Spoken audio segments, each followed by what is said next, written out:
কথা বলেন। কর্মী যদি দেখে 500 মিটার, নেতার দেখতে হবে কয় মিটার? 1000 মিটার। কর্মী যদি দেখতে পায় 1000 মিটার, নেতার দেখতে হবে কয় হাজার মিটার? 2000 মিটার। কারণ নেতা হবে ফিউচারিস্টিক, ভিশনারি, স্বপ্নবাজ, স্বপ্নচারী। নেতাকে স্বপ্ন দেখতে হয়, ওই স্বপ্ন জাতিকে দেখাতে হয়। চিল্লায় বলেন ঠিক কি না?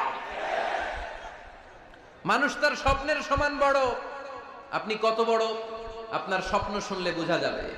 স্বপ্ন সেটা না যেটা মানুষ ঘুমিয়ে ঘুমিয়ে দেখে, স্বপ্ন সেটা যেটা অর্জনের আকাঙ্ক্ষা মানুষকে ঘুমাতে দেয় না। আল্লাহর হাবিব সাল্লাল্লাহু আলাইহি ওয়াসাল্লাম স্বপ্ন দেখিয়েছেন সাহাবাদেরকে, বিশ্ব বিজয়ের স্বপ্ন, ইসলামকে বিজয়ী শক্তি হিসেবে দেখার স্বপ্ন। চিল্লায় বলেন ঠিক কি না? আল্লাহর হাবিব বলতেন, ইন্নাল্লাহা জাওয়ালি আল আরদা ফারাআইতু মাশারিকাহা ওয়া মাগারিবাহা। আল্লাহ তাআলা গোটা বিশ্বটাকে ছোট্ট করে আমার সামনে দেখিয়েছে।